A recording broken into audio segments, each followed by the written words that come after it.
2026 சட்டமன்ற தேர்தலில் யாருக்கு ஓட்டு போடுவீங்க? நான் Thirumavalavan, Edappadi, Thirumavalavan, BJP, DMK, Stalin, Vijay,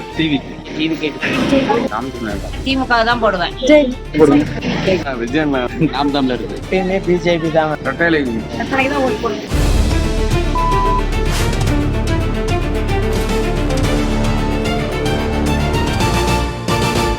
Sri TV நேயர்களுக்கு வணக்கம். தமிழகம் 234 தேர்தல் களத்தின் ஆடித்துடிப்பு 2026 நிகழ்ச்சிக்கு உங்களை வரவேற்கிறோம். தமிழகம் முழுக்க இருக்கக்கூடிய ஒவ்வொரு சட்டமன்ற தொகுதியாக அதன் கள நிலவரங்களை உங்கள் முன் வைத்து வருகிறோம். தற்போதைய கள சூழல் யாருக்கு சாதகமாக இருக்கிறது, பாதகமாக இருக்கிறது, ஆளும் அரசாங்கத்தின் திட்டம் மக்களுக்கு எந்த அளவுக்கு போய் சேர்ந்திருக்கிறது, எதிர்க்கட்சிகளின் வியூகம் எப்படி இருக்கிறது, புதிதாக வந்த விஜயுடைய தாவேக்கா எந்த அளவிற்கு இளைஞர் மத்தியில் தாக்கத்தை ஏற்படுத்துகிறது, தொடர்ந்து தனியாக தேர்தல் பயணம் மேற்கொள்ளும் நாம் தமிழர் கட்சியுடைய வாக்கு சதவீதம் அதிகரிக்கிறதா, பெண்கள் வாக்கு யாருக்கு, அரசு ஊழியர்கள் என்ன நினைக்கிறாங்க அப்படிலாம் குறித்து தனித்தனியாக கள ஆய்வு நம்ம செஞ்சுருக்கிறோம். மக்களும் பல கருத்துக்களை நம்மள்கிட்ட சொல்லியிருக்கிறாங்க நம்ம கள ஆய்வு செய்யக்கூடிய செய்தியாளர்களிடம். அதைத்தான் நம்ம உங்கள் முன் நம்ம வச்சுட்டு வரோம். அந்த வகையில் நாம் இன்று எடுத்திருக்கக்கூடிய சட்டமன்ற தொகுதி பார்த்தோன்னா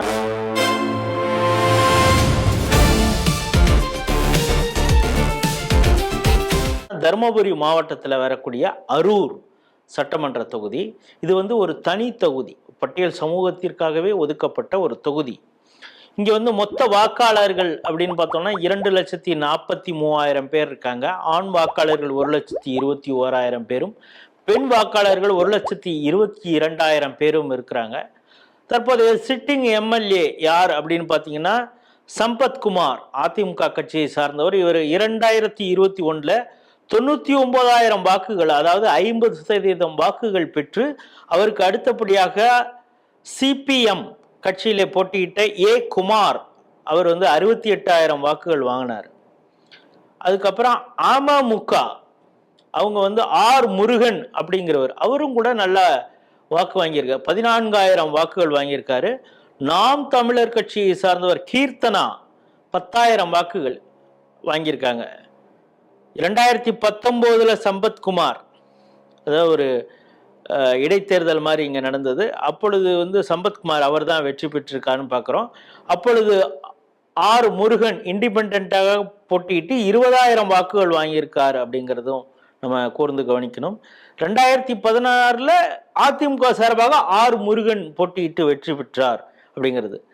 2011 2006 இரண்டுலேயும் சிபிஎம் கூட்டணி கட்சிகள் தான் இருந்தாங்க. இந்த மாதிரி திமுக நேரடியாக களம் காண்கிறது. பார்த்தீங்கன்னா சண்முகம், திமுகவை சேர்ந்த சண்முகம் இங்கு போட்டியிடுகிறார்.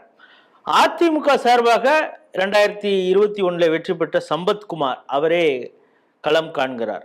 தற்போதைய கள நிலவரம் சம்பத்குமாருக்கு சாதகமாக இருக்கிறதா, அல்லது திமுக சார்பாக களம் காணும் சண்முகத்திற்கு ஆதரவாக இருக்கிறதா? கள ஆய்வில் ஈடுபட்டு இருக்கக்கூடிய திரு ராஜேஷ்குமார் நம்மோடு அந்த தரவுகளை பகிர்ந்து கொள்ள தயாராக இருக்கிறார். ஸ்ரீ டிவி நேயர்கள் சார்பாக அவரை வரவேற்கிறேன். வணக்கம். வணக்கம். இந்த அரூர் தருமபுரி மாவட்டத்தில் இருக்கக்கூடிய ஒரு தனி தொகுதி, இந்த தொகுதியில நீங்க எந்தெந்த பகுதிகளில் கள ஆய்வு செஞ்சீங்க? அரூர் தொகுதியில பாத்தீங்கன்னாக்கா மொரப்பூர், கோபிநாதப்பட்டி, கீழ் மொரப்பூர், ஈசம்பட்டி, லலிகம், தீர்த்தமலை, இந்த பகுதிகளில் கள ஆய்வு செஞ்சிருக்கு. கிராம பகுதிகள் பாத்தீங்கன்னா அஞ்சல்வாடி, அகரவாரம், எல்லப்புடையம்பட்டி, புதுப்பட்டி, ஜம்மாபுதூர், கீழானூர், கைலாவாரம், குத்தப்பாடி, வேடம்பட்டி, இந்த பகுதிகளெல்லாம் கள ஆய்வு செஞ்சிருக்கும். இப்போ நீங்கள் சொல்லக்கூடிய இந்த கிராமங்கள், டவுன் பஞ்சாயத்து, இங்கெல்லாம் எந்த சமுதாயத்தினர் அதிகமாக இருக்காங்க? எந்தெந்த சமுதாயம் எந்தெந்த பகுதியில் இருக்காங்க? மொரப்பூர், கோபிநாதம்பட்டி, கீழ் மொரப்பூர்ல பாத்தீங்கன்னாக்கா பட்டியலின சமுதாய மக்கள் அதிகமா காணப்படுறாங்க. அரூர் தொகுதியை பொறுத்த வரைக்குமே பழங்குடியினர், பட்டியலின சமுதாயம் நிறைஞ்சு பெருமளவு அந்த பகுதியில காணப்படுறாங்க. மீதி இருக்கக்கூடிய சமுதாய மக்கள் பாத்தீங்கன்னா வேளா கவுண்டர், ஊராளி கவுண்டர், அப்புறமேட்டு செட்டியாரு, முதலியாரு, அப்புறம் யாதவ்னு இருக்காங்க, அவங்க கால்நடை சார்ந்த தொழில் செய்யறாங்க. அந்த மாதிரி சமுதாய மக்கள் பரவலா காணப்படுறாங்க. குறிப்பாக இந்த மலைப்பகுதின்னா எந்தெந்த இடத்துல, இந்த தீர்த்தமலை, ஜம்மனாஹள்ளி இது போன்ற இடங்கள்ல வந்து மலைவாழ் மக்கள் இருக்காங்களா? எந்தெந்த பகுதியில் அவங்க இருக்காங்க? ஆதி திராவிடர்கள் எங்க இருக்காங்க? வேளாள கவுண்டர்கள் எந்தெந்த பகுதியிலெல்லாம் இருக்கிறாங்க அப்படின்னு கொஞ்சம் பிரித்து சொல்ல முடியுமா? எந்தெந்த வில்லேஜில் ரொம்ப டென்ஸ்லி பாப்புலேட்டடாக இருக்காங்க? தீர்த்தமலை பாத்தீங்கன்னாக்கா ஊராளி கவுண்டர்னு இருக்காங்க. அந்த பகுதியில வந்து பாத்தீங்கன்னா அந்த சமூக மக்கள் தான் இருக்காங்க. அரூர், மொரப்பூர், அப்புறமேட்டு இந்த பகுதிகள்லாம் வந்து பாத்தீங்கன்னா செட்டியாரும் இருப்பாங்க, பட்டியலின மக்களும் இருக்காங்க, அப்புறம் பழங்குடியினர் மக்களும் காணப்படுறாங்க. மீதி இருக்கிற பகுதிகள்லாம் வந்து பாத்தீங்கன்னாலே பரவலா வந்து காணப்படுறாங்க. வன்னியர் சமுதாயம் இருக்கு, மற்ற சமூகங்கள்ல எல்லாமே பரவலா காணப்படுறாங்க. இல்லை, எந்த சமூகம் வந்து ஜாஸ்தி இருக்காங்க? அதாவது முடிவை, அதாவது ரிசல்ட்டை வந்து முடிவு பண்ணக்கூடிய அளவுக்கு டிசைடிங் ஃபேக்டராக எந்த சமூகம் இருக்கிறாங்க? இந்த பகுதி அரூர் பகுதியை பொறுத்த வரைக்கும் பாத்தீங்கன்னா 2 சமுதாயம் வந்து ஆட்சி மாற்றத்தை தீர்மானம் பண்ணக்கூடிய அளவுக்கு பலம் வாய்ந்ததா இருக்கும். உங்களுக்கு பாத்தீங்கன்னா வன்னியர் சமுதாயம் ஒண்ணா, அடுத்தது பட்டியலின மக்கள் சமுதாயம், பழங்குடியின மக்கள் சேர்ந்தவங்க சமபங்காவே இருப்பாங்க. ஒரு ஆட்சியை நிர்ணயம் பண்ற அளவுக்கு இருக்காங்க. 2 சமுதாயம் இருக்கு. ஸோ தனித்தொகுதி இருந்தால் கூட 2 சமுதாயங்களும் சம பலத்தோடு இருக்கிறாங்க அப்படின்னு சொல்லுவீங்க. இப்போ இந்த பல்வேறு சமுதாயத்தினர், குறிப்பாக நீங்கள் அந்த மலைவாழ் மக்கள், குறிப்பாக வந்து எஸ்டி வந்து மலையாளி, அவங்க அந்த மலைவாழ் மக்கள் இருக்காங்க, அப்புறம் ஊராளி கவுண்டர்கள் இவங்கெல்லாம் இருக்காங்கங்கிறீங்க, ஆதி திராவிடர்கள் இருக்காங்க, இவங்கெல்லாம் எந்தெந்த கட்சிக்கு ஆதரவாக இருக்காங்க? இந்த பகுதியில வந்து பாத்தீங்கன்னா அதிக அளவு வந்து ஆதரவு வந்து பாத்தீங்கன்னா 2 கட்சிக்கு ஆதரவு அதிகமா இருக்கும்.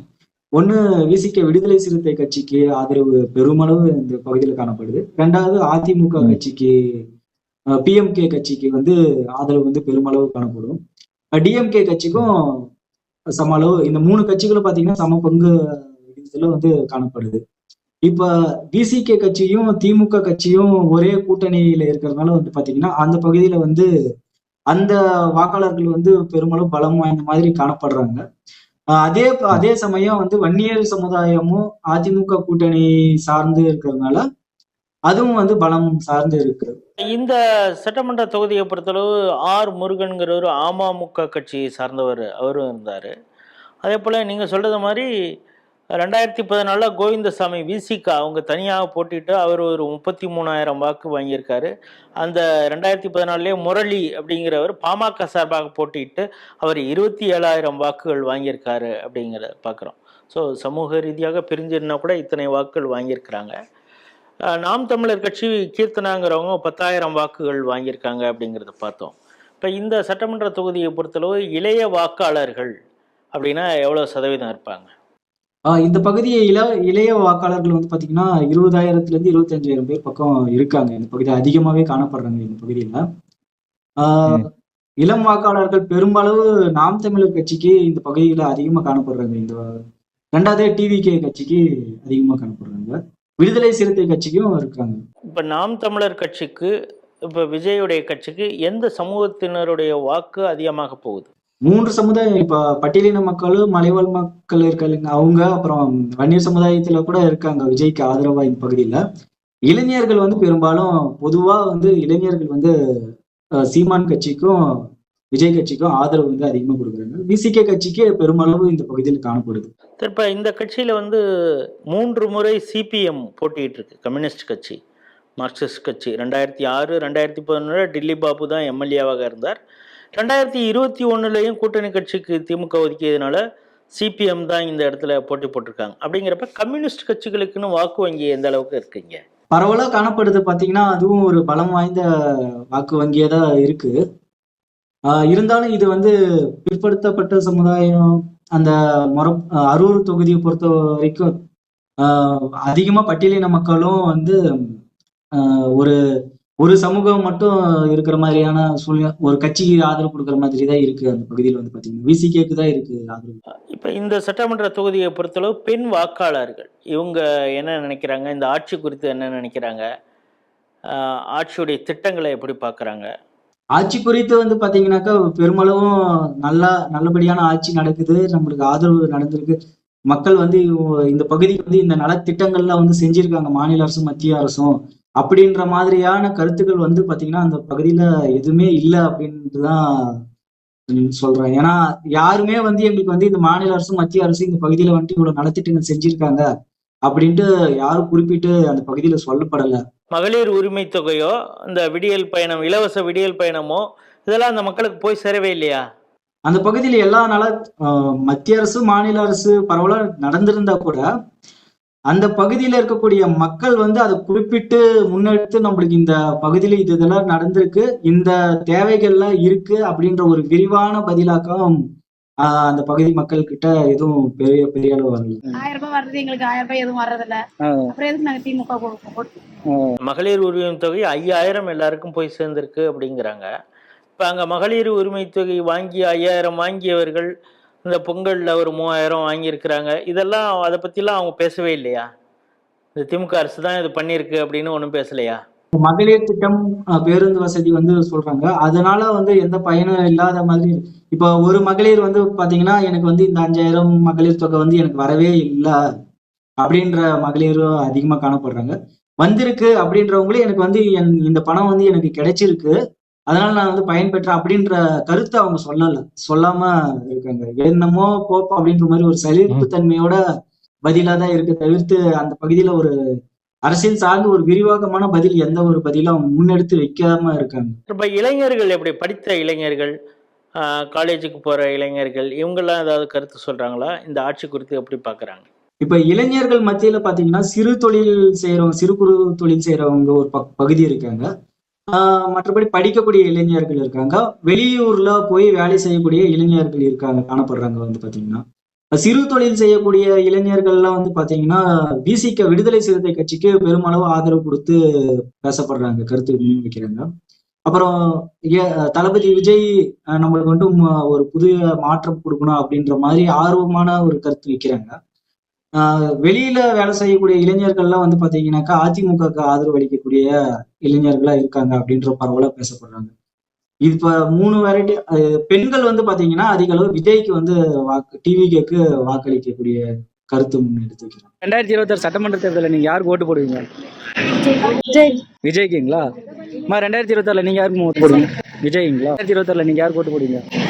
அது எவ்வளவு பர்சன்டேஜ் இருக்கும்? இப்போ விஜய்க்கு இங்க எவ்வளவு சதவீதம் வாக்கு போறது மாதிரி இருக்குது? இப்போ டோட்டலா வந்து பாத்தீங்கன்னா ஒரு 20ல இருந்து ஒரு 30-35 வயது உடையவர்கள் தான் வந்து பாத்தீங்கன்னா விஜய் கட்சிக்கு ஆதரவா டிவிகே கட்சிக்கும் சீமான் கட்சி அப்புறமேட்டு விசிகே கட்சிக்கு பெருமளவு ஆதரவு இருக்கு இல்லைங்களா, அந்த கட்சி சார்ந்து இருக்காங்க. இளைஞர்கள் மொத்தம் டோட்டலா பாத்தீங்கன்னாலே அங்க 20ல இருந்து 25,000 நபர்கள் தான் இருக்காங்க. மீதி இருக்க சமூக மக்கள் வந்து பாத்தீங்கன்னாக்கா பெருமளவு வன்னியர் சமுதாயம் இருக்காங்க. அவங்க ஏடிஎம்க்கு ஆதரவு கொடுக்குறாங்க, டிஎம்கே ஆதரவு கொடுக்குறாங்க, பிளஸ் சீமான் கட்சிக்கு ஆதரவு கொடுக்குற மாதிரி இருக்காங்க. பெருமளவு தாக்கத்தை வந்து இது வந்து ஏற்படுத்தாது. இளைஞர்களோட ஆதரவு வந்து பாத்தீங்கன்னா அந்த பகுதியில கட்சியோட நிர்வாகம் தீர்மானிக்கிற அளவுக்கு இப்ப இளைஞர்களோட ஆதரவு பெருமளவு தாக்கத்தை ஏற்படுத்தாது அந்த பகுதியில். ஓட்டு வங்கி வேணா பிரிக்கிறதுக்கு வேணா அந்த பகுதி பயன்படும் அந்த வாக்கு வங்கிகள் பார்த்தீங்கன்னா. இந்த சட்டமன்ற தொகுதியை பொறுத்தளவு அதிமுக எம்எல்ஏ சம்பத்குமாரை எப்படி பார்க்குறாங்க, அவருடைய செயல்பாட்டை எப்படி பார்க்குறாங்க, இந்த தொகுதியுடைய நீண்டகால கோரிக்கை அப்படிங்கிறது எப்படி இருக்கு? பெருமளவு இந்த பகுதியில வந்து ஒரு தலைவர் வந்து பாத்தீங்கன்னா இந்த பகுதியில் நலன் திட்டங்கள் செஞ்சிருக்காங்க அந்த பகுதியில அப்படின்ற தாக்கத்தோட அவங்க எந்த கருத்தும் முன்னெடுத்து வைக்கல. எதுவுமே எந்த அரசியல் தலைவர்கள் இருந்தா என்ன இல்லைன்னு ஒரு மேற்போக்கான ஒரு மனநிலையில தான் இருக்காங்க. ஒரு சோர்வான மனநிலையில தான் அரசியல் சார்ந்து பேசினாலே ஒரு சோர்வான மனநிலையில தான் பேசுறாங்க மக்கள். இந்த தொகுதியை பொறுத்தளவு ஒரு நீண்ட கால கோரிக்கைன்னு இருக்கும், இதெல்லாம் தேர்தலின் போது சொன்னாங்க, இதெல்லாம் செய்யல அப்படிங்கிற ஒரு குற்றச்சாட்டா என்னென்னலாம் சொல்லியிருக்காங்க. தருமபுரி மாவட்டத்திலேயே இந்த அரூர் தொகுதி வந்து பாத்தீங்கன்னா ரொம்பவும் கோரிக்கைகள் சார்ந்து அவங்க பேசக்கூடியது ரொம்ப வறுமை சார்ந்ததா இருந்தது. என்ன காரணம் அப்படின்னு பாத்தீங்கன்னா அந்த பகுதியில நிறைய மக்கள் வீடு இல்ல, வாசல் இல்ல, இன்னும் உணவு இல்ல, துணி இல்ல, யாரும் இல்லாம தான் இருக்காங்க, எந்த உதவியும் யாரும் வந்து செய்யல அப்படின்ற அத்தியாவசிய தேவை கூட இல்லாத சூழ்நிலையில தான் வந்து அந்த பகுதி மக்கள் நிறைய பேர் வந்து பேச காரணங்கள் வந்து கோரிக்கையா சொல்லல, அது வேணும் எனக்கு அப்படின்ற மாதிரி ஒரு ரொம்ப வறுமையான மனநிலையில சொன்னாங்க. இந்த மாதிரி காரணங்கள் இருக்கு. இதை தாண்டி அந்த பகுதியில வந்து பாத்தீங்கன்னா சுத்திகரிக்கப்பட்ட குடிநீர் திட்டங்கள் அது எந்த போல தண்ணீர் வசதி இல்லாத பகுதிகள் நிறைய காணப்படுது. இலவச கழிப்பிடங்கள் இல்லாத பகுதி நிறைய காணப்படுது. எல்லா கோரிக்கைகள் எல்லாம் ஃபுல்லா நிறைந்து காணப்படுது அந்த பகுதியில. இந்த முதற்கட்ட கள ஆய்வுல யாருக்கு சாதகம் யாருக்கு பாதகம்? இப்ப முதல் கட்ட கள ஆய்வுல வந்து பாத்தீங்கன்னா அதிமுகவுக்கு வந்து சாதகமா தான் இருக்கு. என்ன காரணம் அப்படின்னு பாத்தீங்கன்னாக்கா, அந்த பகுதி பெருமளவு வந்து பாத்தீங்கன்னா திமுக பிளஸ் விசிக கட்சிக்கு வந்து பெருமளவு ஆதரவு இருந்த நிலையில இப்ப வந்து அந்த ஓட்டு வங்கி வந்து பாத்தீங்கன்னா சிதறல் படக்கூடிய தன்மையில இருக்கு. இப்ப இளைஞர்கள் பாத்தீங்கன்னா நாம் தமிழர் கட்சிக்கும் டிவிகே கட்சிக்கும் வந்து சிதறலா இருக்கு. பெண்கள் வந்து பாத்தீங்கன்னாலும் விஜய் கட்சிக்கு வந்து ஆதரவா வந்து பலர் வந்து மாற்றம் அடைஞ்சிருக்காங்க. இப்ப தொகுதி பிரிவு சலசலப்பு கூட்டணி சார்ந்து விசிக்கு வந்து ஒரு ஒரு மதிப்பு குறைந்த நிலையில இருக்கு அப்படின்ற மாதிரியான குற்றச்சாட்டுகளும் அந்த பகுதியில வந்துச்சு. அதுனாலையும் வந்து அந்த கூட்டணியில வந்து நம்ம இந்த டைம் வந்து விஜய்க்கு ஆதரவு கொடுக்கலாமா அப்படின்ற மாதிரி குறைப்பும் நிலவுச்சு அந்த பகுதியில. இப்ப அந்த மாதிரி இருக்கும்போது பாத்தீங்கன்னா அதிமுக வந்து வலுவான கட்சியா இருக்கு அப்படின்ற மாதிரி ஆதரவு தெரியுது. தருமபுரி மாவட்டத்தில் இருக்கக்கூடிய அரூர் சட்டமன்ற தொகுதி இது வந்து ஒரு தனி தொகுதி. இந்த தொகுதியை பொறுத்தளவு நம்முடைய முதற்கட்ட கள ஆய்வு என்ன சொல்லுதுன்னா, இங்கே அதிகமாக பட்டியல் சமூகத்தை சார்ந்தவர்கள் இருக்கிறாங்க, இளைஞர்களும் இருக்கிறாங்க. இப்போ இளைஞர்கள் அப்படின்னா ஒரு 3 பிரிவாக பிரிக்க வேண்டியதாக இருக்குது. ஒன்று பெங்களூரு ஓசூர் இந்த பக்கத்துக்கு வேலைக்கு போயிட்டாங்க ஒரு குரூப்பு, இன்னொருத்தவங்க அந்த ஊர்லேயே வேறு வழி இல்லாமல் இருக்கிறாங்க. அதுக்கப்புறம் சிறு குறு தொழில் செய்யக்கூடிய சில இளைஞர்கள் இருக்காங்க. இதில் ஒரு பகுதி வந்து விடுதலை சிறுத்தைக்கும், பெரும்பாலான பகுதியினர் தாவேகாவிற்கும் நாம் தமிழருக்கும் ஆதரவாக இருக்கிறாங்க. குறிப்பாக பெண்கள் அதிகமாக விஜய் அவருக்கு ஆதரவாக இருக்கிறாங்க. ஆகவே பட்டியல் சமூகத்துடைய வாக்குகள் பெரிய அளவில் பெருகிறது. இதனால் அட்வான்டேஜுங்கிறது மீண்டும் அதிமுகவுக்கு தான் இருக்கிறது அப்படிங்கிறது முதற்கட்ட கள ஆய்விலே நமக்கு தெரிய வந்திருக்கிறது. ஆகவே அரூர் தனி தொகுதியை பொறுத்தளவு அதிமுகவிற்கு சாதகம் அப்படிங்கிறது ஸ்ரீ டிவியுடைய கள ஆய்வின் முடிவு. மீண்டும் வேறொரு சட்டமன்ற தொகுதியில் சந்திப்போம். அதுவரை உங்களிடம் விடைபெறுகிறோம். நன்றி, வணக்கம்.